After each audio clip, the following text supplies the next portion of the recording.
찬양하라 내 영혼아 찬양하십니다.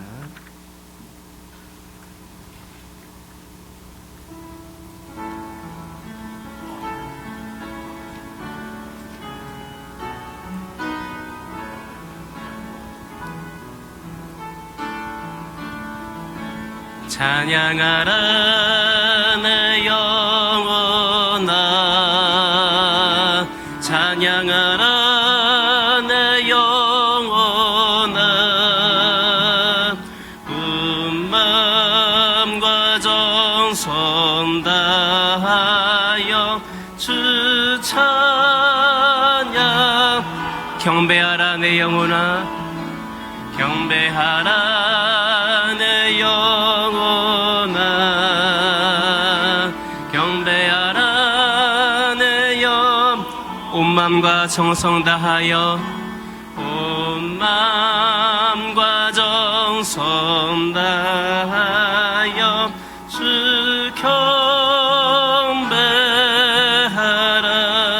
경배하라.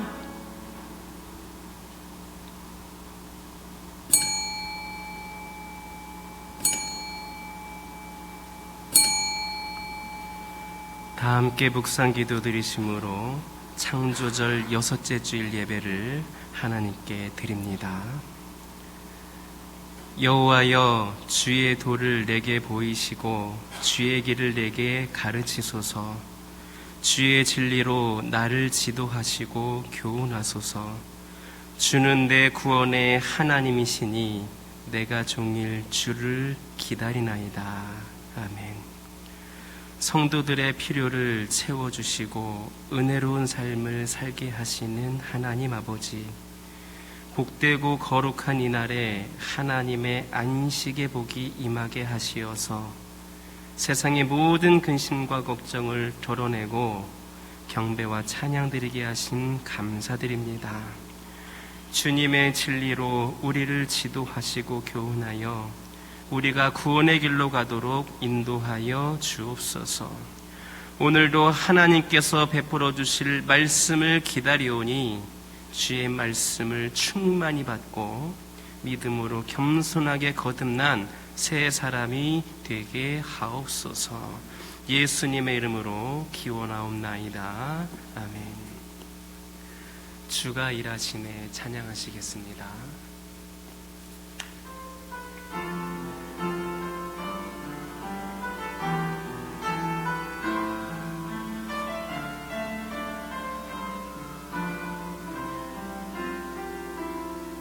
날이 저물어 갈 때 빈들에서 걸을 때 그때가 하나님의 때 내 힘으로 안 될 때 빈손으로 걸을 때 내가 고백해 여호와 이래 주가 일하시네 주가 일하시네 주께 아끼지 않는 자에게 주가 일하시네 주가 일하시네 신뢰하며 얻는 자에게 우리 모인 이곳에 주님 함께 계시네 누리네 아버지 은혜 적은 떡과 물고기 내 모든 걸 드릴 때 모두 고백해 여호와 이래 주가 일하시네 주가 일하시네 주께 아끼지 않는 자에게 주가 일하시네 주가 일하시네 신뢰하며 걷는 자에게 주가 일하시네 주가 일하시네 주께 되지 않는 자에게 주가 일하시네. 주가 일하시네. 신뢰하며 걷는 자, 신뢰하며 걷는 자에게, 신뢰하며 걷는 자, 신뢰하며 걷는 자에게, 신뢰하며 걷는 자에게.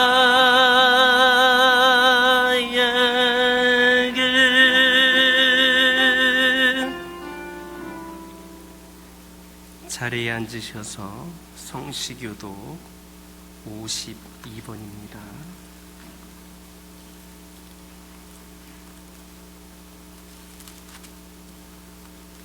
성시교독 52번 시편 119편입니다.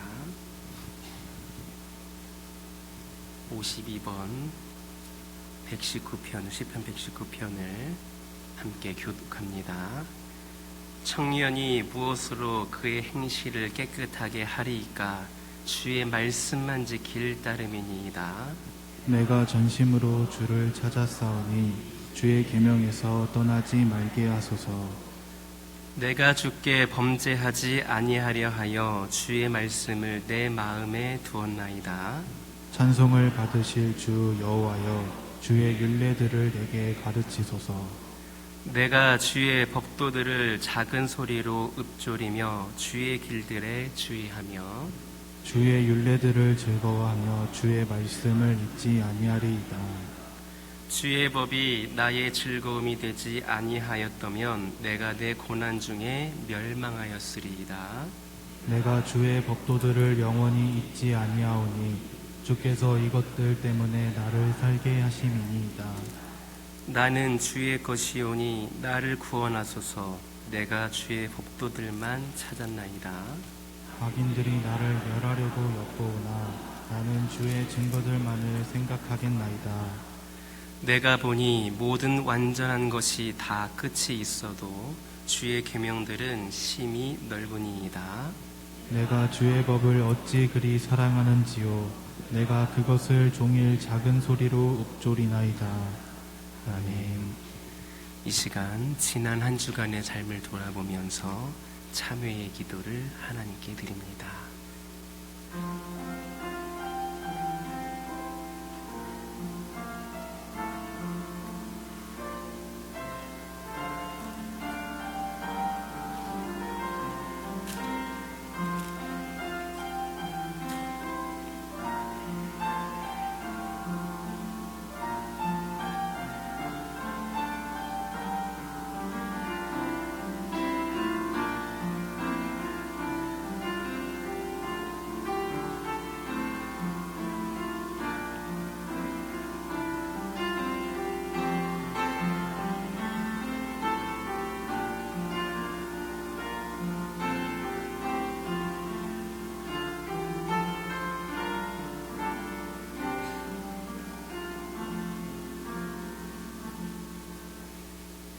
너는 마땅히 공의만을 따르라.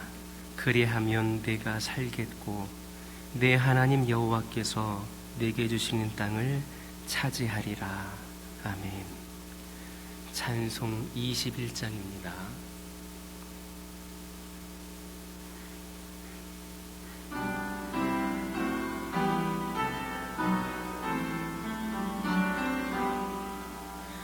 다 찬양하여라.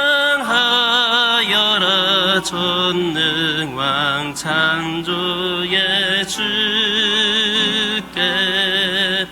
내오나 주 찬양 평강과 구원의 주님 성도들아 주 앞에 이제 나와 즐겁게 찬양하여라.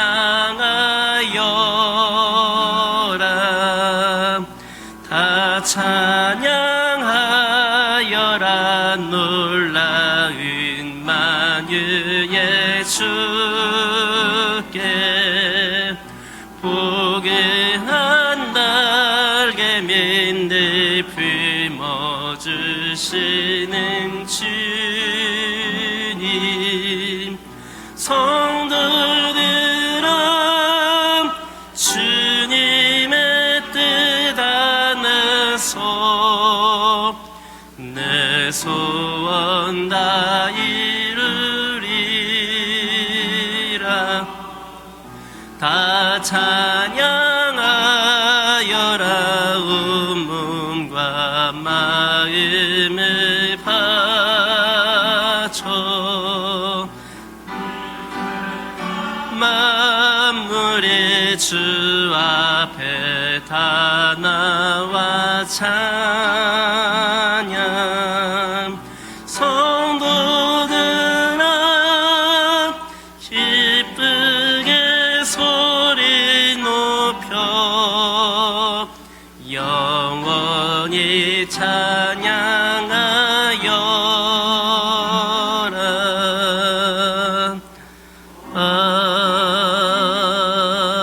아멘. 예배를 위해서 이효원 장로님 기도인 되시겠습니다.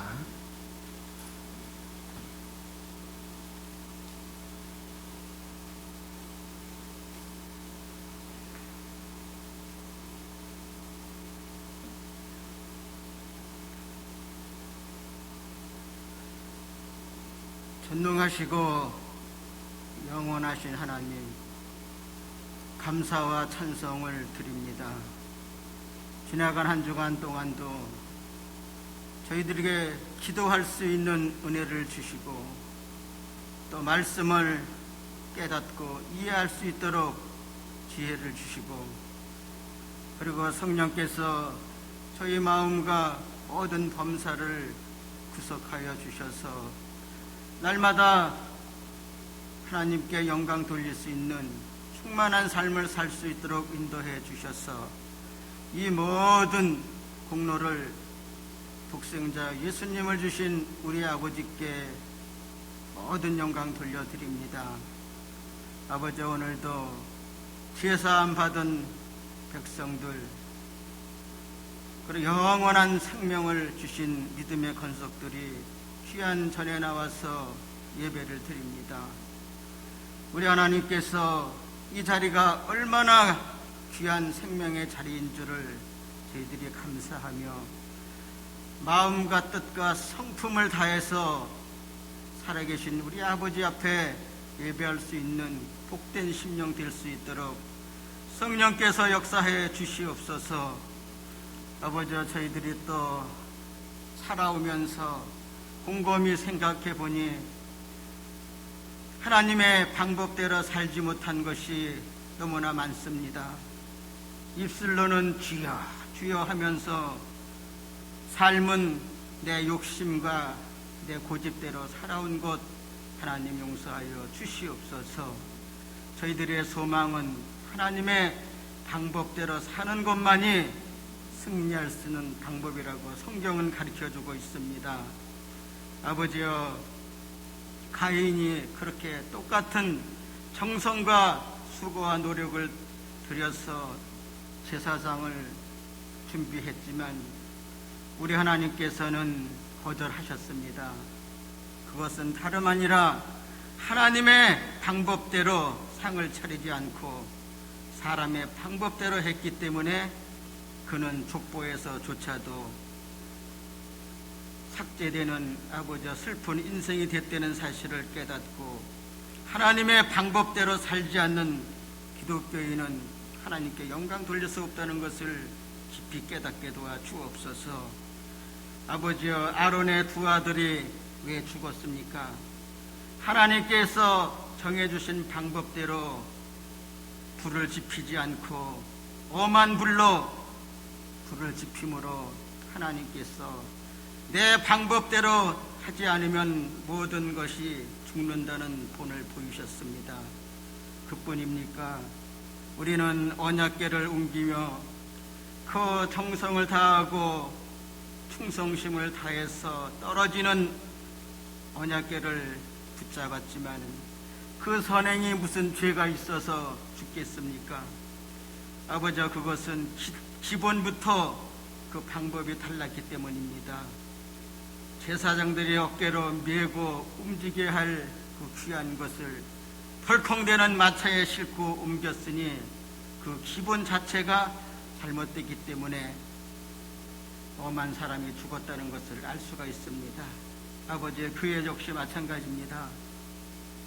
우리 하나님께서 정해주신 방법대로 기초와 기반을 세우고 당회와 모든 재직과 각 기관이 하나님께서 정해주신 목적과 계획과 목표를 설정해서 짜임새 있게 예배하고 기도하고 그것을 일을 해 나가야 되는데 그런 것은 없이 그냥 습관적인 기도와 예배만 한 것이 오늘날 저희 교학교회가 이와 같이 빈자리가 많은 줄 믿습니다. 아버지여, 두 번도 없는 마당에서 망치만 휘두르듯이 아버지여, 저희 교회가 아직까지 이렇다하게 짜임새 있는 아버지여 교회 장례를 세우지 못하고 그저 예배만 드리고 있다는 것 저희들이 깊이 깨닫고 하나님의 뜻을 찾아서 잘 설정해서 정말로 이 근동까지도 부흥시킬 수 있는 귀한 교회가 되게 도와주옵소서. 아버지와 모세를 보면은 교회가 어떻게 해야 성공할 수 있다는 것을 잘 보여주고 있습니다. 그는 성막을 지을 때나 교회의 모든 기구를 지을 때 하나님께서 정해주신 규격대로만 했지 인간의 생각을 더하고 빼지도 않았습니다. 그리고 그 12지파를 조직적으로 세울 때도 사람의 방법대로 세우지 않고 하나님의 방법대로 예배자와 봉사자와 섬기는 자와 영선부와 모든 것을 물샐 틈 없는 조직으로 하나님의 뜻대로 행함으로 그들은 어느 곳에 가든지 가나안을 점령할 때도 그 조직으로 승리한 것을 볼 때 얼마나 하나님의 뜻대로 하지 않는 것이 하나님 앞에 불충이고 하나님의 뜻대로 해야만이 개인적인 삶이나 교회가 살 수 있다는 것을 깊이 깨닫게 도와주시옵소서. 아버지의 시간 또 단위에 세우신 목사님 영육간의 강건함 주시옵고 정말 우리 교학교회가 살아계신 하나님의 뜻이 이 교회에 이루어질 수 있도록 성령 충만한 종으로 삼아 주옵소서. 이 시간도 말씀을 증거할 때 저희들이 골수가 쪼개지고 내가 어찌할꼬 하는 아버지 애절한 말씀이 될 수 있도록 하나님이 역사해 주셔서 저희들이 거저왔다 거저가는 심령이 아니라 회개에 합당한 열매를 맺고 돌아가는 복된 심령 되게 도와주옵소서. 각 분야에서 애쓰고 힘쓰는 손길들 하나님 기억하시고 무엇보다도 이 자리에 나와서 예배 드려야 할 직분자들이 매주 나오지 못하는 직분자도 있습니다. 하나님께서 그들을 성령으로 움직여 주셔서 다음부터는 이 자리에 다 나와서 하나님 앞에 예배 드릴 수 있도록 하나님 동일한 은혜를 베풀어 주시옵소서. 모든 시정을 주님께 의탁하옵고 살아서 이 교회를 불꽃 같은 눈동자로 지켜보시는 예수님의 이름으로 기도드리옵나이다. 아멘.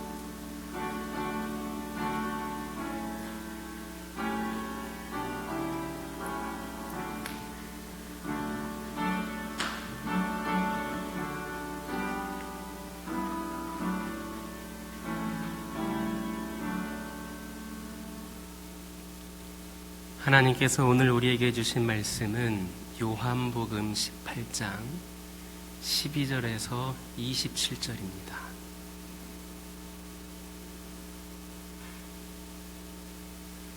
요한복음 18장 12절에서 27절입니다.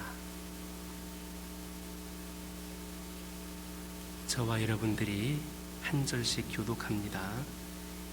이에 군대와 천부장과 유대인의 아랫사람들이 예수를 잡아 결박하여 먼저 안나스에게로 끌고 가니 안나스는 그 해의 대제사장인 가야바의 장인이라. 가야바는 유대인들에게 한 사람이 백성을 위하여 죽는 것이 유익하다고 권고하던 자러라. 시몬 베드로와 또 다른 제자 한 사람이 예수를 따르니 이 제자는 대제사장과 아는 사람이라.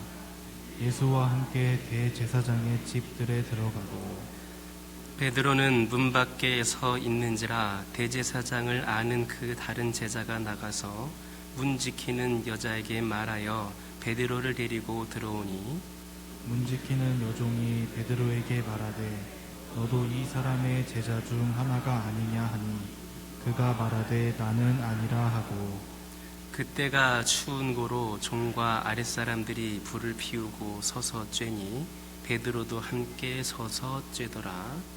대제사장이 예수에게 그의 제자들과 그의 교훈에 대하여 물으니 예수께서 대답하시되 내가 드러내놓고 세상을 말하였노라. 모든 유대인들이 모이는 회당과 성전에서 항상 가르쳤고 은밀하게는 아무것도 말하지 아니하였거늘 어찌하여 내게 묻느냐 내가 무슨 말을 하였는지 들은 자들에게 물어보라. 그들이 내가 하던 말을 아느니라. 이 말씀을 하심에 곁에 섰던 아랫사람 하나가 손으로 예수를 쳐 이르되 내가 대제사장에게 이같이 대답하느냐 하니 예수께서 대답하시되 내가 말을 잘못하였으면 그 잘못한 것을 증언하라. 바른 말을 하였으면 내가 어찌하여 나를 치느냐 하시더라. 안나스가 예수를 결박한 그대로 대제사장 가야바에게로 보내니라. 시몬 베드로가 서서 쬐더니 사람들이 묻되 너도 그 제자 중 하나가 아니냐.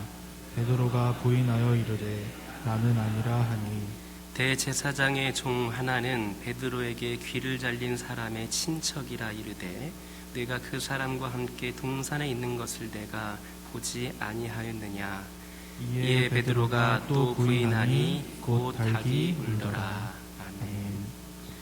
찬송 272장입니다.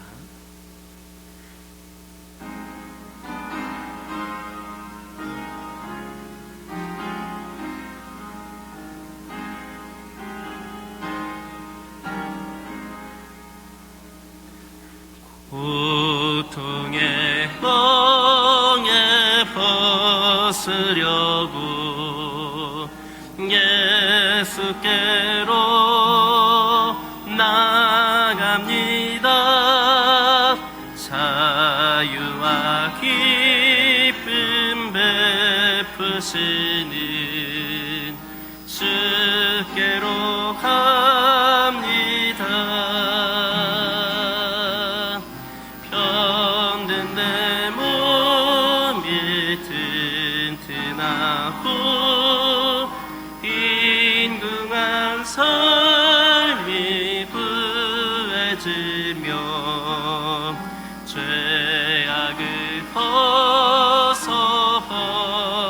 벗어버리려고 주께로 갑니다.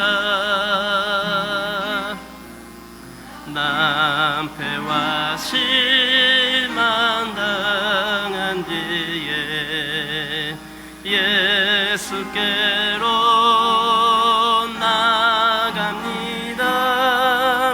십자가 은혜 받으려고 주께로 이다. 슬프던 마음 위로받고 이 생의 풍파 잔잔하며 영광의 찬송 부르려고 주께로 갑니다. 교만 마음을 내버리고 예수께로 나갑니다.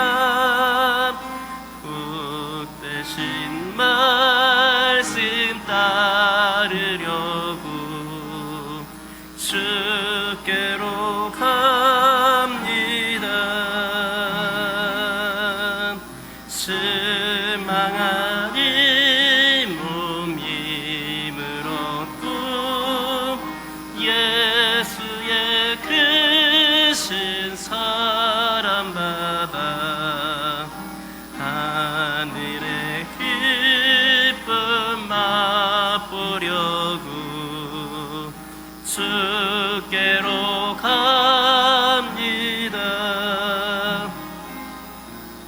죽음의 길을 벗어나서 예수께로 나갑니다.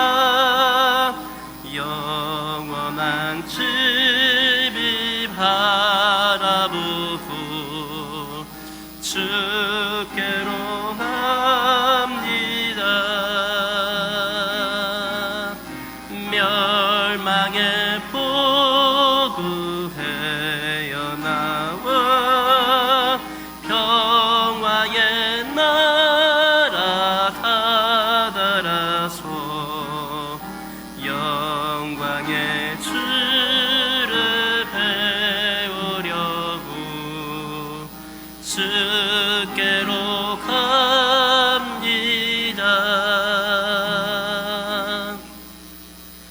할렐루야. 이 시간 옆에 계신 분들과 인사 나누겠습니다. 하나님께서 여러분과 함께하길 원하십니다.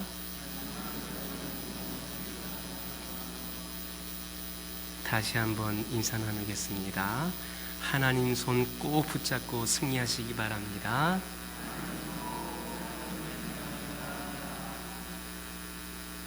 할렐루야.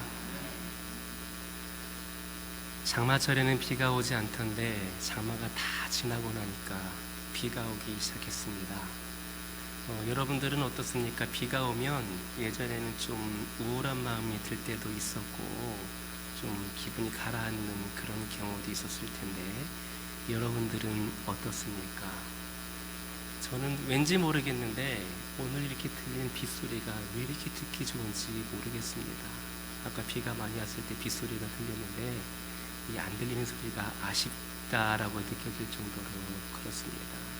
그러면서 어떤 생각을 했느냐, 우리 하나님께서 우리 교회와 우리 모든 성도들에게 그동안 힘들고 어려웠던 일들을 씻겨내 주시고 이제 우리 교회가 다시 한번 일어설 수 있도록 이렇게 우리에게 단비를 내려주시는구나. 우리가 부흥할 수 있도록, 우리가 성장할 수 있도록, 우리가 많은 일을 감당할 수 있도록 그렇게 길을 열어주시는구나 라는 생각을 가져보았습니다. 여러분들이 어떻게 들으실지는 모르겠지만 저 개인적으로는 우리 하나님께서 주의 종들에게 특별히 주시는 마음이 있고 그러한 것들이 있다라고 생각이 되는데, 요즘 제가 한 달 정도째 느끼는 것이 있다면 우리 하나님께서 이 교회를 통하여서 뭔가 하시려 하는 것 보구나라는 그런 느낌이 많이 들고 있습니다. 뭐 단순히 새로운 가족이 왔기 때문에 이런 걸 떠나서 여러분들의 표정을 보더라도 그렇습니다. 특별히 오늘도 반가운 분들이 여러분 계신데 이렇게 나오고 싶어도 사실은 못 나오고 있는 분들이 있습니다. 인원 제한에 걸려서. 제가 공식적으로는 와도 좋다라고 얘기는 안 하고 있지만 사실 이번 주에는 구역별로 인원도 물어보지를 않았습니다. 그게 혹시라도 부담이 될까봐 물어보지 않았는데, 오늘도 그동안 못 나오지 못했던 분들 보니까 참으로 반갑기도 하고 기쁘기도 합니다. 우리 용태는 한 1년 만에 보는 것 같은데 너무나도 반갑고 어떻게 일은 잘하고 있는지 잘 살고 있는지 건강해 보니까 너무나도 보기 좋습니다. 우리 김홍수 지사님은 비가 와서 또 오늘 볼 수 있지 않았는가 싶을 정도로 감사한 마음이 들기도 하는데 주일 예배에 꼭 계속해서 또 참여해 주셨으면 좋겠습니다. 우리 하나님께서는 여러분들 통하여서 많은 길을 열어주기를 원하시고 이미 방법도 알려주셨습니다.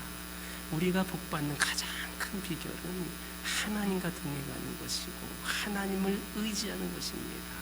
여러분들 힘들 수도 있겠지만 우리 하나님은 여러분들을 힘들게 하시기 위해서 구원하지 않으셨습니다.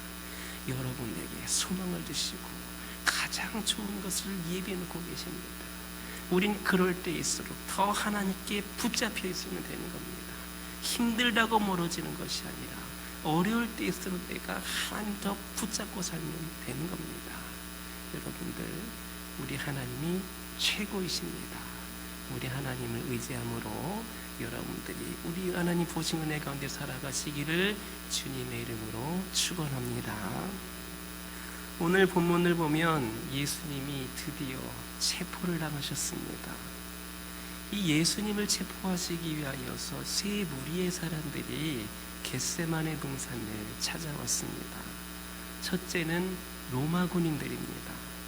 둘째는 유대인들인데 대제사장들과 바리새인들이 보낸 아랫사람들입니다.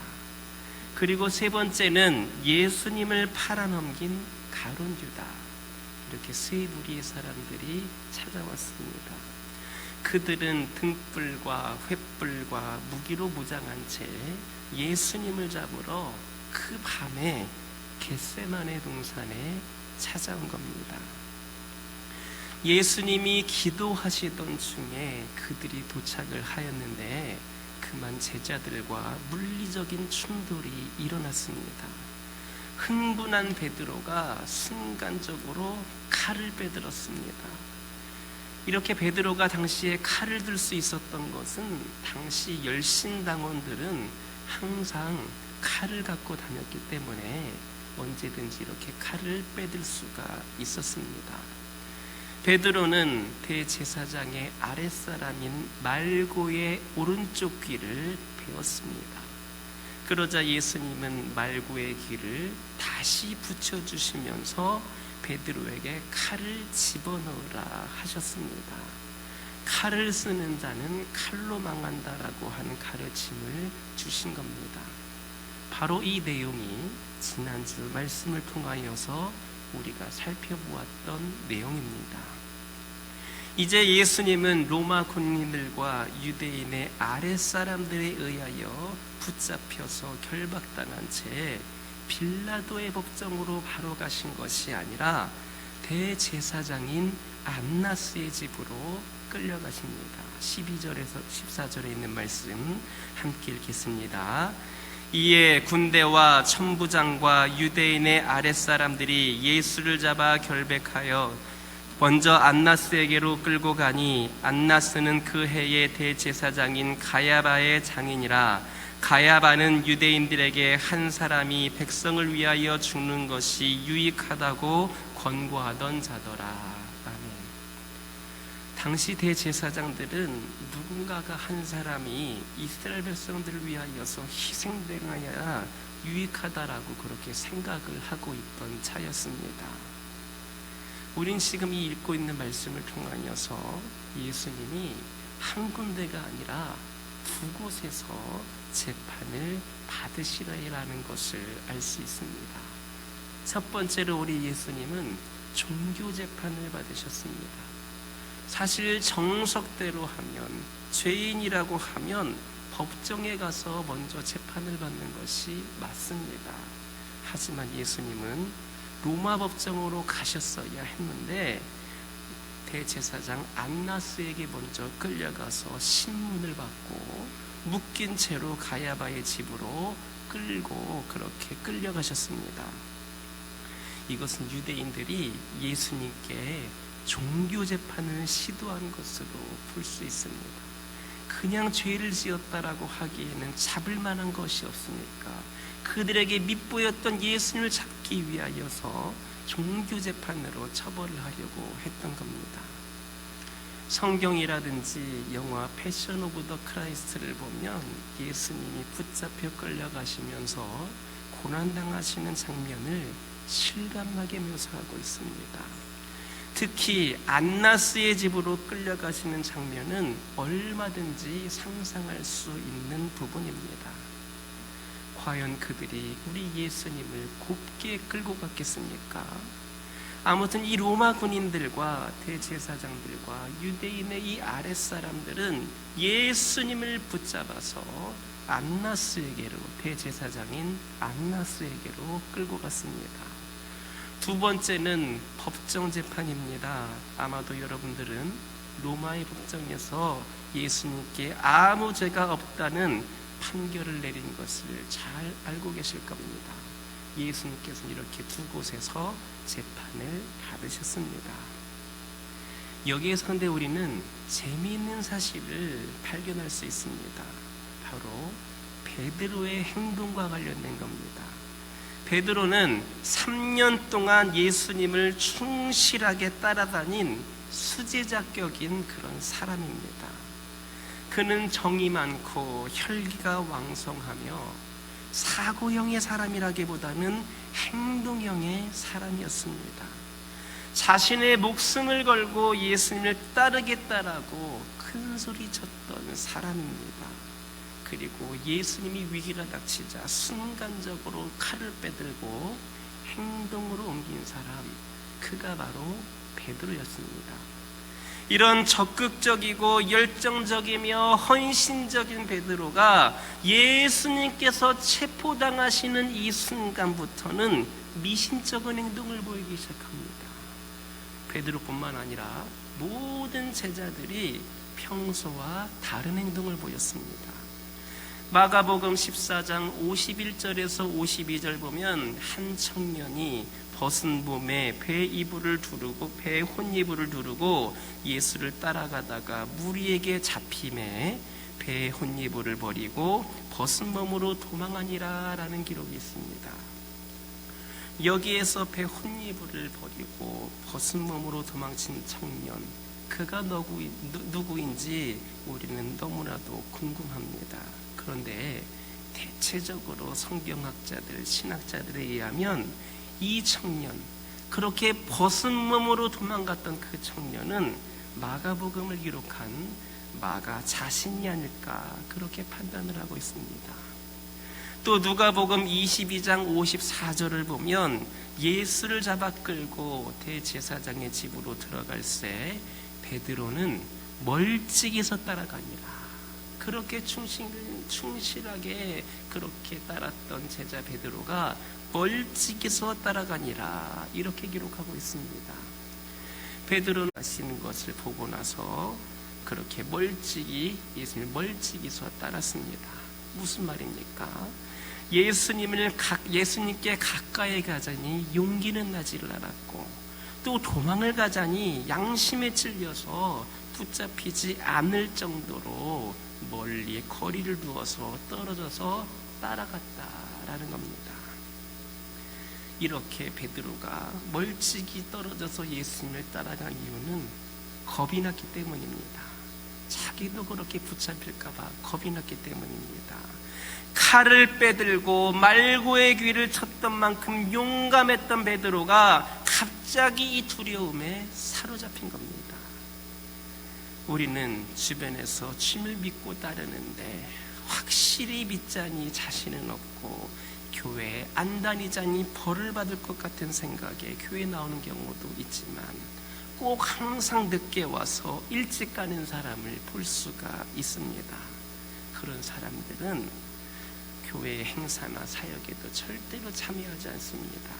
그냥 설교만 듣고 돌아갑니다. 베드로와 같은 그런 성향의 사람인 겁니다. 이렇게 예수님을 멀리서 따라가는 베드로에 대해서 우리는 두 가지를 추측해 볼 수 있습니다. 첫째, 베드로의 믿음이 지극히 인간적이다라는 겁니다. 아무리 오랫동안 교회를 다녔어도 성령을 받지를 못하고 인간적이고 육적인 그런 믿음을 가지고 있으면 결정적인 순간에 그 믿음을 행동으로 옮기지 못합니다. 이성이나 경험에 근거한 믿음은 한두 번은 잘할 수 있을지는 모르지만 고난이 오면 곧 피해버립니다. 그런 현상은 봉사활동에서도 마찬가지로 잘 나타납니다. 눈이 오나 비가 오나 누가 뭐라고 해도 끊임없이 봉사하는 사람은 주님이 시켜서 하는 줄 알고 그렇게 끝까지 열심을 다합니다. 그러나 이 일을 함으로 인하여서 칭찬받기 좋아하는 사람, 분위기를 타는 사람은 인간적으로 봉사를 한다라는 겁니다. 두 번째로 기도해야 할 때에 베드로는 기도하지 않았다는 겁니다. 기도해야 될 때 베드로는 기도하지 않았습니다. 이것이 중요한 원인입니다. 예수님은 베드로와 함께 겟세마네 동산을 찾아가서 땀이 피가 되도록 기도하셨다 했습니다. 그래서 히브리서 5장 7절 보면 그는 육체에 계실 때에 자기를 죽음에서 능히 구원하실 이에게 심한 통곡과 눈물로 간구와 소원을 올렸고 그의 경건하심으로 말미암아 들으심을 입었느니라 라는 말씀이 있습니다. 예수님은 이렇게 심한 통곡과 눈물로 기도하시는 분이셨습니다. 사실 심한 통곡과 눈물로 기도하셨다라고 하는 말씀이 잘 와닿지 않을 수 있습니다. 그러나 예수님은 분명히 통곡과 눈물은 물론 땀이 피가 되도록 그렇게 기도하셨습니다. 그런데 예수님이 그렇게 통곡하면서 그렇게 눈물을 흘리면서 땀이 피가 되도록 기도하시다가 제자들을 돌아보면 그들은 자고 있었습니다. 예수님이 기도하라고 깨우십니다. 그들은 또 얼마 지나지 않아서 잠이 들었습니다. 3번이나 계속해서 예수님은 깨우셨습니다. 기도하라 기도하라 항상 깨어있으라 계속 깨우셨습니다. 제자들은 계속해서 잠만 잤습니다. 예수님이 시험에 들지 않도록 항상 깨어 기도하라고 가르친 것과 너무나도 대조적인 모습을 바로 이 제자들이 보였습니다. 기도를 많이 하는 사람은 어떠한 위기가 찾아오고 태풍이 몰려와도 절대로 흔들리지 않습니다. 물론 우리가 하나님께 기도를 한다고 문제거리가 다 없어지는 것은 아닙니다. 없어질 수도 있고 더 악화될 수도 있습니다. 기도한다고 죽은 사람이 다시 살아나는 것 아닙니다. 불치병에 걸린 사람들이 다 낫는 것도 아닙니다. 기도한다고 해서 만사형통인 것은 더더욱 아닙니다. 그러나 우리가 기도한다면 어떠한 고난도 능히 이겨낼 수 있음은 분명한 사실입니다. 기도한다면 어떤 문제가 해결되는 것이 아니라 그 문제와 싸워서 이길 수 있는 영적인 능력과 마음의 경건함을 갖게 되는 겁니다. 그래서 고난 중에도 찬송을 부르고 영적 힘을 갖게 되는 것은 바로 그런 이유 때문입니다. 이것은 절대 불변의 진리입니다. 예수님은 그렇게 통곡하며 눈물을 흘리며 땀이 피가 되도록 그렇게 기도하셨는데 베드로는 어땠습니까? 잠을 잤습니다. 그러다가 로마 군인들과 바리새파 사람들이 아랫사람들과 그 바리새파 사람들의 아랫사람들과 가룟 유다가 예수님을 잡으러 왔을 때에 그는 칼을 빼들고 휘두르는 충동적인 행동을 하게 됩니다. 여기에서 우리는 기도하지 않으면 충동적인 생각, 충동적인 행동을 하게 되고 그로 인하여서 나쁜 결과를 낳게 된다는 것을 알 수 있습니다. 어찌 보면 충동적인 생각, 충동적인 행동은 멋져 보이고 그럴듯하게 보일지 모르지만 항상 최악의 결과를 낳게 됩니다. 베드로가 기도하자는 결과 그는 충동적인 행동을 자행해서 말고의 그 오른쪽 귀를 베어버립니다. 그렇지만 예수님은 그 말고의 귀를 자른 것이 잘못됐다 여기셨기 때문에 그 귀를 다시 붙여주시며 베드로에게 칼을 칼집에 꽂으라고 말씀하셨습니다. 그것은 예수님께서도 그런 상황에서 그렇게 하실 수 있었던 것은 예수님이 모든 상황에 대비하여서 기도로 준비하셨다라는 것을 뜻합니다. 그래서 예수님은 아무리 무장한 사람들이 찾아와도 나를 죽이려고 저 많은 사람들이 찾아올다 할지라도 또 어려운 상황이 닥쳐온다 할지라도 그렇게 통곡하며 눈물을 흘리며 땀이 피가 되도록 기도하셨기 때문에 어떤 상황에도 결코 흔들리지 않으셨던 겁니다. 옆에 사람도 아니고 나를 잡으러 오고 나를 죽일 거를 알고 계셨음에도 불구하고 눈 하나 깜짝하지 아니하시고 그렇게 예수님은 흔들리지 않으셨습니다. 인생에는 봄이 있고 여름도 있고 가을도 있고 겨울도 있습니다. 인생은 항상 평온하고 온화한 것이 아니라 더러 시련도 맞이하게 됩니다. 그러나 기도로 믿음으로 준비가 되어 있다면, 여러분들이 기도로 준비되어져 있고 믿음으로 굳건히 세워져 있다면 어떠한 시련이 온다 할지라도 넉넉히 이기고도 남는다는 것 사실을 분명히 믿고 늘 기도로 믿음으로 준비된 자들 다 되시기를 주님의 이름으로 축원합니다. 15절에서 16절 함께 읽겠습니다. 시몬 베드로와 또 다른 제자 한 사람이 예수를 따르니 이 제자는 대제사장과 아는 사람이라 예수와 함께 대제사장의 집들에 가고 베드로는 문 밖에 서 있는지라 대제사장을 아는 그 다른 제자가 나가서 문 지키는 여자에게 말하여 베드로를 데리고 들어오니. 아멘. 베드로의 이름을 알 수 없는 또 다른 제자가, 베드로와 이름을 알 수 없는 또 다른 제자가 예수님을 따르다가 대제사장의 집에 이르러서 그 다른 제자만 뜰 안으로 들어가게 되었고 베드로는 문 밖에 있게 되었습니다. 아마도 이 다른 제자는 대제사장과 아는 사이로 그 집에서 일하는 사람과 친분이 있었던 것으로 보여집니다. 그래서 다른 제자가 문 지키는 여자에게 말해서 베드로를 대제사장의 집 뜰로 데리고 들어옵니다. 평소에 그렇게 용감했던 베드로가 갑자기 두려움과 공포에 사로잡히게 되자 그 문턱 하나를 넘지를 못하게 됩니다. 17절 18절 함께 읽겠습니다. 문 지키는 여종이 베드로에게 말하되 너도 이 사람의 제자 중 하나가 아니냐 하니 그가 말하되 나는 아니라 하고 그때가 추운 고로 종과 아랫사람들이 불을 피우고 서서 쬐니 베드로도 함께 서서 쬐더라. 아멘. 문 지키는 여자가 베드로를 보고 예수님의 제자 중 하나라고 지적을 합니다. 그러자 베드로는 아니라고 첫 번째로 부인합니다. 사실 사람이 한 번 겁먹기 시작하면 상대방을 굉장히 크게 보고 아무것도 아닌 것으로 쩔쩔매게 됩니다. 베드로도 마찬가지로 문을 지키는 이 여자를 두려워하여서 신분을 숨기고 자신의 신앙 고백마저도 바꾸게 되는 그런 지경에 이르게 됩니다. 여기에서 우리가 발견할 수 있는 것은 두 가지입니다. 하나는 굉장히 좋은 것처럼 보이는 베드로의 그 믿음이 육신적이다라는 점입니다. 이런 믿음은 보통 때는 잘 드러나지를 않지만 위기의 상황에 닥치면 그대로 드러나게 되어 있습니다. 평상시에는 구별하기 힘든데 위기의 상황이 되었을 때에 이 사람의 모습을 보면 이 사람이 육신적인 믿음을 가진 것인가 아닌가 하는 것을 알 수가 있습니다.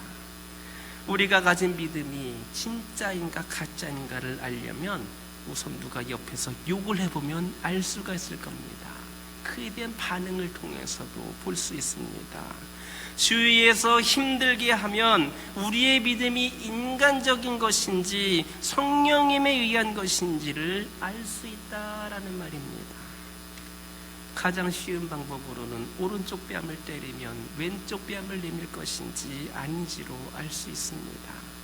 겉옷을 달라고 하면 속옷까지 주고 오리를 가라고 하면 신리를 함께 주는 것으로 알 수 있습니다. 그런데 베드로는 창피하게도 자신의 믿음의 민낯을 다 드러내고 말았습니다. 여러분들도 코로나로 한 2년 가까이 이렇게 지내면서 많은 분들이 내 자신의 신앙이 이 정도밖에 안 됐구나, 내 믿음의 민낯이 드러나고 있다는 것을 여러분들도 경험한 분들 많이 있으실 겁니다. 베드로도 이렇게 어려움에 처하게 되자, 위기에 처하게 되자 창피하게도 그동안 자기가 고백했던 그 신앙 고백과는 다르게 자신의 모든 것, 민낯까지도 다 드러내고 말았습니다. 3년 동안이나 예수님을 그렇게 따라다녔지만 아무 소용이 없게 된 겁니다. 기도해야 할 중요할 시기에 육적인 피곤함으로 기도하지 않고 잠만 잤기 때문에 십자가를 감당할 만한 영적 준비가 되어 있지를 않았던 겁니다. 다른 하나는 베드로가 상상으로 여겼던 불안을 현실로 받아들인 겁니다. 때로는 우리 인생에서 위기가 찾아올 수 있습니다. 어쩌면 건강을 잃을 수도 있고 직장을 그만두어야 할지도 모릅니다. 다음 직장이 구해지지 않을지도 모릅니다. 그러면 갑자기 불안해지면서 불안이 현실을, 내 삶을 지배하게 됩니다. 사람은 원래 좋은 상상보다 최악의 상상을 하는 그런 경향이 있습니다. 그리고 그 상상을 사실로 받아들이게 됩니다. 바로 이런 현상이 베드로에게 나타났던 겁니다. 19절에서 21절 함께 읽겠습니다. 대제사장이 예수에게 그의 제자들과 그의 교훈에 대하여 물으니 예수께서 대답하시되 내가 드러내놓고 세상에 말하노라. 모든 유대인들이 모이는 회당과 성전에서 항상 가르쳤고 은밀하게는 아무것도 말하지 아니하였거늘 어찌하여 내게 묻느냐. 내가 무슨 말을 하였는지 들은 자에게 물어보라. 그들이 내가 하던 말을 아느니라. 아멘. 베드로가 불안에 사로잡혀서 문을 지키는 여자에게 어려움을 겪고 있을 때에 이 대제사장 안나스는 예수님을 신문하기 시작합니다. 그는 예수님께 무엇을 가르쳤느냐 이렇게 추궁을 합니다. 여기에서 우리는 예수님의 당당하고 자유로우신 태도를 엿볼 수 있습니다. 주님 말씀은 누구를 공격하지도 않으시고 또 두려움도 없으십니다. 그것은 기도로 하나님과 충분한 소통이 이루어졌고 의사소통이 있으셨고 모든 준비를 완벽하게 끝내셨기 때문입니다. 따라서 누가 뭐라고 한다 할지라도 전혀 흔들림이 없으십니다. 예수님은 당당하게 말씀하십니다. 모든 것을 공개적으로 가르쳤고 은밀하게 한 것 하나도 없다. 가르친 것을 알고 싶으면 그때 들은 사람들을 불러다가 물어보면 알 수 있을 것이다 말씀하십니다. 인간적인 생각으로 살고자 했다면 공적으로 모두 앞에서 가르쳤던 것들조차도 숨기고 싶었을 것이고 얘기조차 않으셨을 겁니다. 또 베드로처럼 그렇게 다르게 그렇게 표현할 수도 있었을 겁니다. 하지만 예수님은 이렇게 당당한 태도로 질문에 답하셨습니다. 왜냐? 예수님은 통곡과 눈물로 땀이 피가 되도록 기도하신 후에 바로 이렇게 섰기 때문입니다. 그런데 세상의 권력자들은 매사에 당당한 사람을 싫어합니다. 때로는 머리도 숙이고 손도 비벼야 권력자의 입장에서는 재미를 느낄 수가 있는데 예수님은 전혀 그렇게 하지를 않으셨습니다. 22절에 있는 말씀 함께 읽겠습니다. 이 말씀을 하심에 곁에 섰던 아랫사람 하나가 손으로 예수를 쳐 이르되 네가 대제사장에게 이같이 대답하느냐 하니. 이들에게 예수님의 말씀이 옳은가 그른가는 중요하지 않습니다. 다만 예수님의 태도가 건방지다는 겁니다. 네가 누구 앞에서 이렇게 건방지게 서느냐, 죄인된 주제에 어떻게 이렇게 당당하느냐 하면서 그렇게 말한 겁니다. 옆에 있던 경비병이 예수님께 주먹을 날린 것이나 다름이 없습니다. 하지만 예수님께서는 그런 상황 가운데서도 전혀 동요하지 않으십니다. 23절에 있는 말씀 함께 읽겠습니다. 예수께서 대답하시되 내가 말을 잘못하였으면 그 잘못한 것을 증언하라. 바른 말을 하였으면 네가 어찌하여 나를 치느냐 하시더라. 아멘. 예수님은 이처럼 세상의 권력과 폭력과 돈 앞에 흔들리지 않으셨습니다. 그리고 어떠한 경우에도 교만하지를 않으셨습니다. 이와 마찬가지로 기도하는 사람은 흔들리지 않고 교만하지도 않습니다. 우리는 돈이 없어서 불행한 것이 아닙니다. 자꾸 흔들리니까 불행한 겁니다. 집이 없어서 불행한 것이 아닙니다. 여전히 공포와 불만에 떨고 있으니까 불행한 겁니다. 미래에 대한 자신감이 없어서 더욱 불행한 겁니다. 여러분들도 대부분 결혼을 해보셨고 또 자녀들을 키워보신 분들이 대부분이지만 사실 한평생 살면서 부부 생활을 하고 아이들을 키우고 또 일을 할 때 겪는 어려움 한두 가지가 아닙니다. 한 가지 고난이 해결되었다고 해서 모든 것이 끝난 것은 아닙니다. 그렇기 때문에 우리는 항상 하나님과 깊은 교제를 하고 있어야 합니다. 그냥 내 생각대로 인간적인 모습대로 하다가는 내가 감당할 수 없기 때문입니다. 그렇기 때문에 하나님과 많은 대화를 나누어야 합니다. 그리고 하나님의 음성을 들어야 합니다. 그래야만 환난이 와도 어떤 어려움이 와도 절망적인 상황이 와도 넉넉히 이겨낼 수가 있는 겁니다. 우리가 지는 이유는, 우리가 영적인 싸움에서 이길 수 있는 방법은 하나님께서 우리를 대신하여 싸워주시는 것인데 내가 싸우려고 하니까 질 수밖에 없는 겁니다. 처음부터 우리 인간은 영적인 싸움에서 이길 능력이 없습니다. 그만큼 부족한 존재이고 사단의 유혹에 언제든지 넘어갈 수밖에 없는 존재입니다.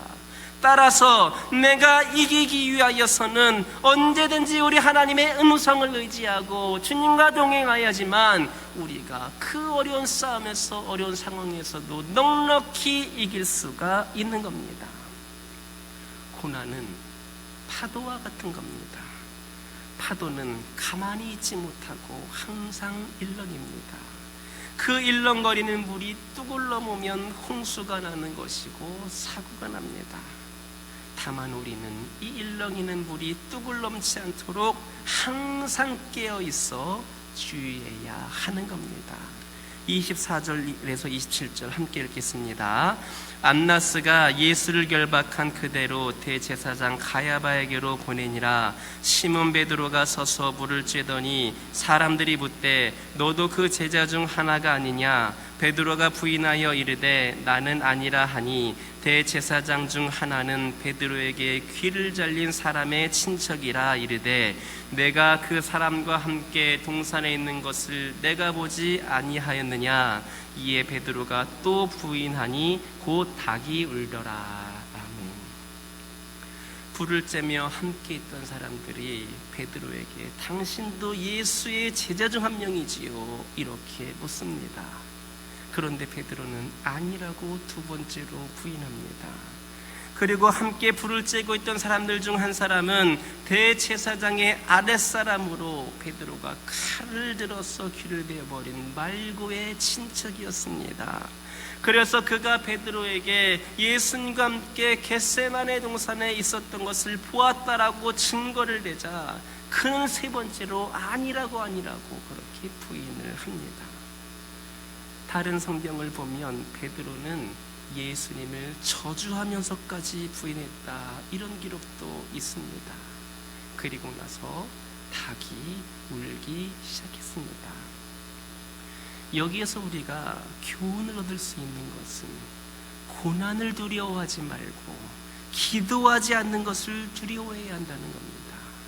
만약에 예수님께서 그렇게 기도하실 때에 베드로가 그렇게 잠을 자지 않고 예수님이 세 번 깨었을 때에 한 번이라도 깨서 일어나서 정신 차리고 기도했다라고 하면 이 베드로는 이러한 그 로마 군인들이라든지 이런 모든 상황들 때문에 두려워서 이렇게 허위로 그렇게 사실을 고하지를 않았을 겁니다.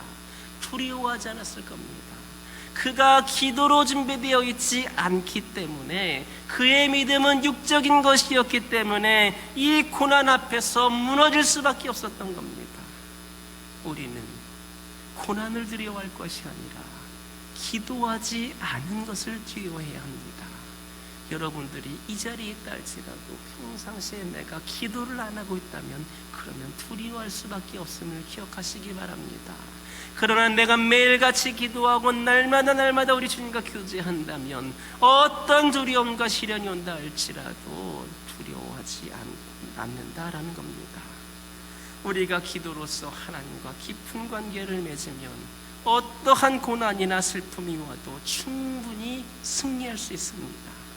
십자가도 질 수 있습니다. 기도하면 어떤 십자가인들 못 지겠습니까? 심지어는 순교까지도 마다하지 않게 됩니다. 기도하는 자들이 순교도 하는 것이고, 기도하는 자들이 십자가도 지는 것이고, 기도하는 자들이 그렇게 주님을 위해 충성을 다하는 겁니다. 그러나 기도하지 않는 사람은 세상의 작은 파도에도 내가 우리 교회와 단절하고 내 신앙생활과 단절하고 우리 하나님과 거리두기를 하면서 적당히 하면서 내가 살고자 그렇게 노력을 한다는 겁니다. 베드로는 불쌍하게 되었습니다. 그에게 믿음이 있는 줄 알았는데 예수님의 수제자이니까 다들 그렇게 생각했을 것 아닙니까? 장로니까, 권사니까, 목사니까, 집사니까 다 믿음이 있는 줄 알았는데 다 그렇게 생각했을 것 아닙니까? 근데 베드로는 이 작은 시련 앞에서 무너져 내렸습니다. 불쌍하게 되었습니다. 그에게 믿음이 있는 줄 알았는데 막상 그 작은 어려움이 있자 뚜껑을 열어보니까 3번씩이나 예수님을 부인했습니다. 한편으로 이 베드로는 얼마나 괴로웠겠습니까?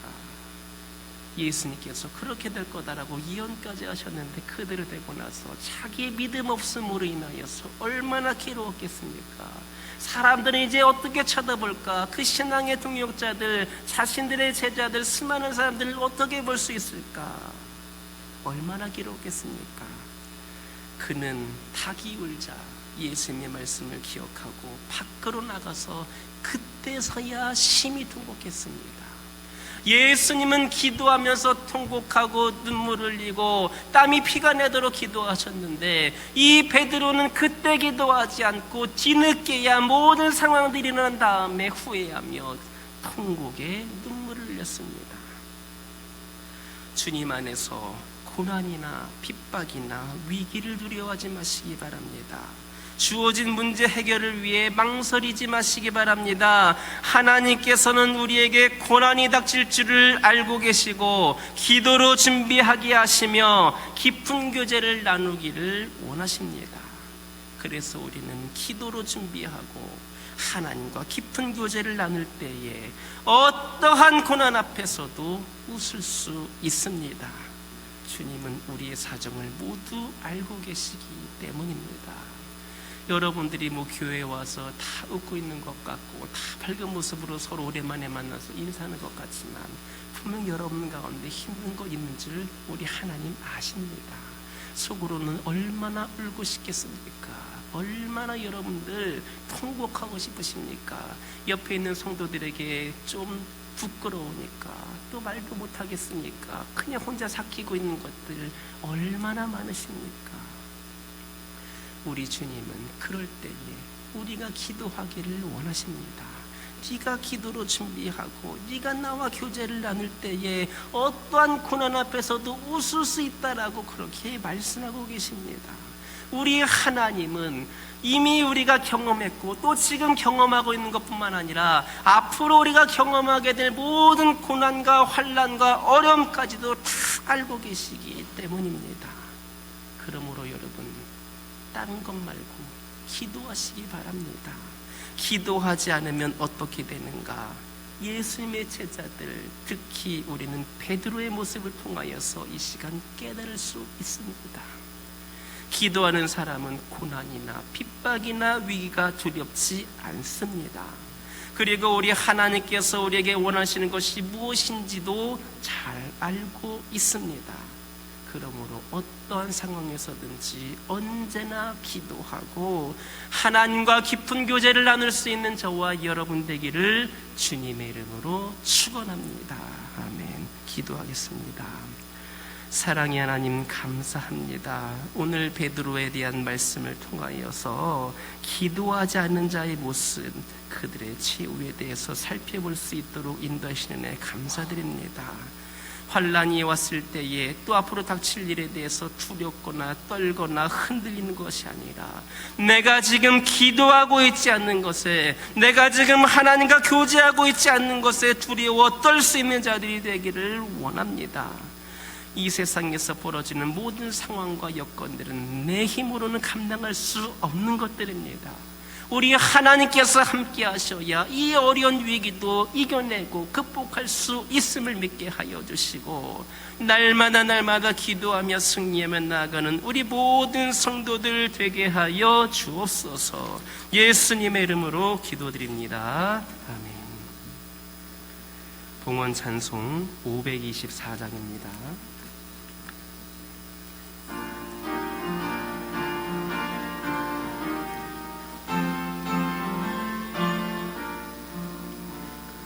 갈 길을 밝히 보이시니 주 앞에 빨리 나갑시다. 의뢰를 찾는 그 주 예수 고돌하시네.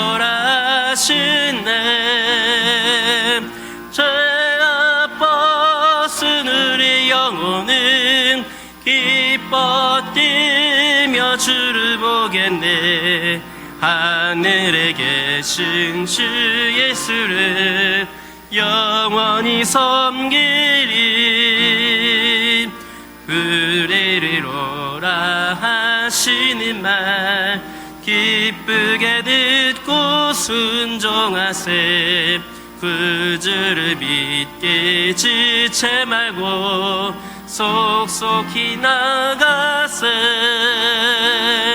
죄악 벗은 우리 영혼은 기뻐 뛰며 주를 보겠네.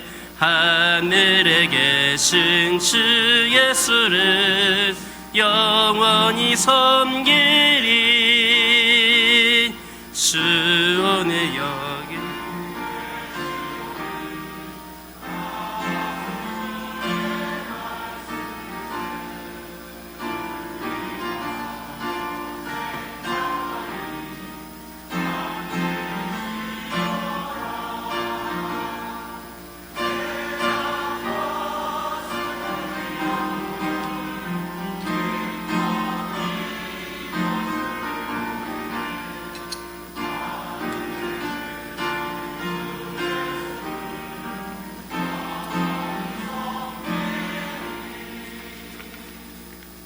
기도하겠습니다. 우리에게 넉넉한 복을 베풀어 주시는 하나님 아버지, 우리가 먹고 마시고 살 수 있는 의식주 생활에 부족하지 않도록 넉넉한 돈과 재물을 주실 줄 믿고 감사를 드립니다. 하나님께서 주신 돈과 재물로 우리에게 찾아온 나그네를 학대하지 않고 먹을 음식과 여비를 나누어 주며 그들의 편의를 제공할 수 있게 하옵소서. 우리는 가난한 이웃에게 교만하지 않고 겸손하게 대하여 필요한 것을 베풀어 줄 수 있게 돈과 재물의 여유를 주옵소서. 또한 우리가 하나님께 예물을 봉헌할 때에 넉넉한 여유가 있도록 충분한 돈과 재물을 허락하여 주옵소서. 아벨이 하나님께 제사를 드릴 때에 양의 피를 제물로 바친 것처럼 우리도 하나님께 희생의 예물을 봉헌하게 하옵소서. 희생이 따르지 않는 예물을 하나님께서 원하시지 않는다는 사실을 명심하고 돈이 아니라 우리의 자신을 봉헌하여 하나님을 기쁘시게 하는 성도가 되게 하옵소서. 11조 예물을 봉헌하는 성도들에게 약속하신 복을 주시고 감사 예물을 봉헌하는 성도에게 범사의 감사가 그치지 않게 하옵소서. 각종 예물과 헌신 그리고 섬김이 신령한 향기가 되게 하시고 기도가 응답되게 하옵소서. 예물이 하나님의 보좌에 상달될 때에 저들의 소원을 다 이루어 주옵소서. 우리 주 예수님의 이름으로 축복하며 기도드립니다. 아멘. 교회 소식 전해드립니다. 계속해서 우리 방역 지침을 잘 지키면서 여러분들이 교회 예배에 참여하셨으면 좋겠습니다. 우리가 말씀드렸던 것처럼 우리 교인들은 이미 90% 가까이가 백신 접종을 다 하셨습니다. 그래서 사실은 마스크만 잘 써도 우리가 마스크만 잘 써도 감염이 되거나 그런 일들은 없을 것 같지만 그래도 여러분들 철저하게 여러분들이 잘 지키셨으면 좋겠습니다. 이제 아마도 10월 말이나 11월 초가 되면 좀 많은 것들이 풀리지 않을까, 특별히 우리 백신을 맞은 사람들에게는 그런 혜택이 있지 않을까 생각을 해봅니다. 교대로 예배 나오시는 분들 계신데 조금만 참으시고 곧 풀릴 예정이니까 여러분들 그때까지 기도 열심히 하며 하나님께 더 열심히 사명 감당할 날을 소망하며 그렇게 나아가시기를 바랍니다. 2021년 하반기 다음 세대 인재 양성을 위한 지원 지급 대상자가 선정이 되었습니다. 우리 이 시간 전달을 하려고 하는데 우리 신지섭 형제 앞으로 나와주기 바랍니다. 여러분들이 알고 계신 것처럼 우리 교회는 올해 상반기부터 다음 세대 인재 양성을 위한 지원금을 지급을 하고 있습니다. 교회에서 우리 교회에 우리 다음 세대를 위하여서 기도는 당연히 하겠지만 물질적으로도 어려움이 없이 학업이라든지 여러 가지에 쓰이는 것에 쓰임받을 수 있도록 이렇게 다음 세대 인재 양성을 위한 지원금을 지급을 합니다. 우리 지섭이가 열심히 공부하여서 최근에도 자격증을 많이 땄습니다. 지난 주일에는 어려운 시험이었다고 들었는데 그것까지도 합격을 하였습니다. 여러분들 교회는 돈만 전달하는 것이 아니라 이렇게 공식적으로 전달하는 것은 이것을 보면서 여러분들 더 기도하시라고 보여주는 겁니다. 그러니까 기도하시면서 우리 청년들이 더 많이 생겨나고 다음에는 고등학생들도 주고 계속해서 우리는 믿음의 인재를 이 교회를 통하여서 배출하기 위하여서 계속해서 전달할 예정입니다. 오늘도 우리 교육부에서 어린이 아이들만 9명이 오고 중등부아이들도 오고 그랬는데 그 아이들도 성장하면 교회에서 계속해서 우리는 그 아이들이 믿음의 인재가 될 수 있도록 우리는 계속해서 지원할 겁니다. 다음 세대가 세워지고 이를 통하여서 이 나라와 이 민족이 이 세계가 변화될 수 있도록 여러분들 계속해서 기도해 주시고 헌신하여 주시고 섬겨 주시기 바랍니다. 다음 세대 인재 양성을 위한 지원금, 하나님은 여러분 안에서 활동하셔서 여러분으로 하여금 하나님을 기쁘게 해드릴 것을 염원하게 하시고 실천하게 하시는 분입니다. 빌립보서 2장 13절 교화교회 담임 목사 김동은.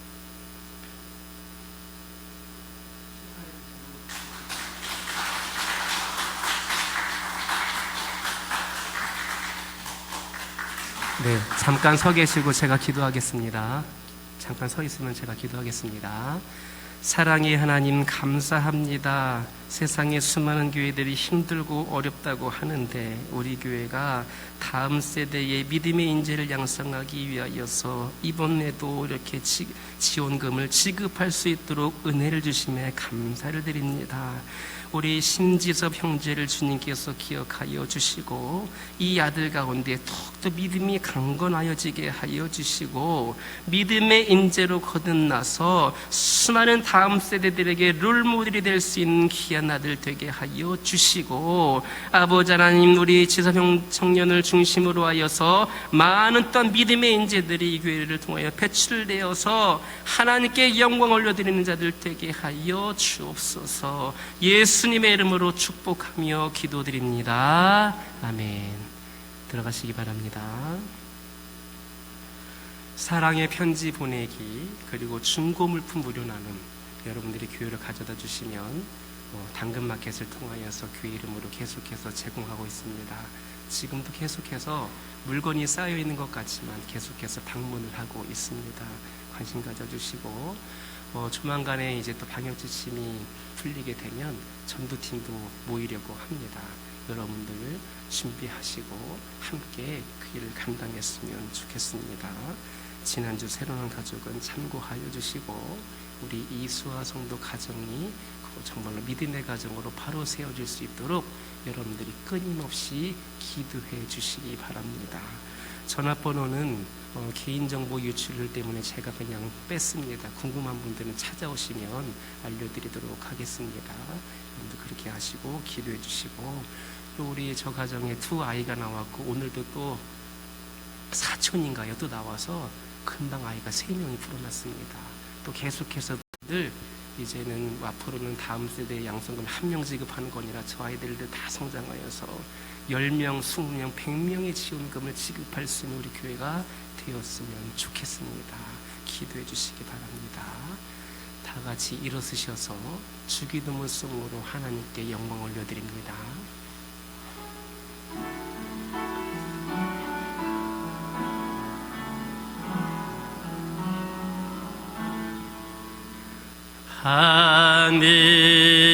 하늘에 계신 아버지 이름 거룩하사 주님 나라 임하시고 뜻을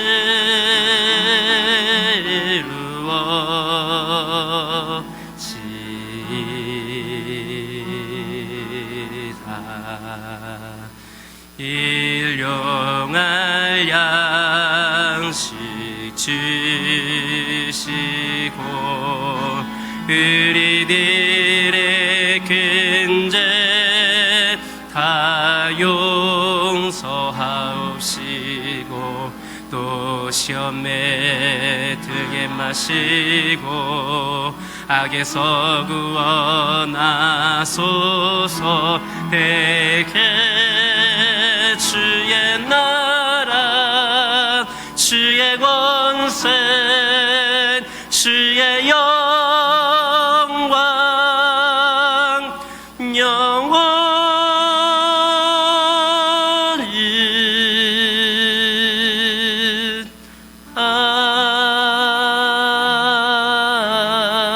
아멘. 기도하겠습니다. 지금은 악한 자를 선하게 하시고 거룩히 하신 예수 그리스도의 은혜와 살아있고 항상 있는 말씀으로 저희들을 양육하시는 하나님의 사랑하심과 깨닫게 하시는 성령님의 역사하심이 주님과의 깊은 교제 속에서 기도로 준비하여 어떤 고난이나 슬픔 가운데서도 넉넉히 승리하며 나가길 소망하는 주의 모든 백성들 위해 이제로부터 영원토록 함께하여 주시옵기를 간절히 축원하옵나이다. 아멘.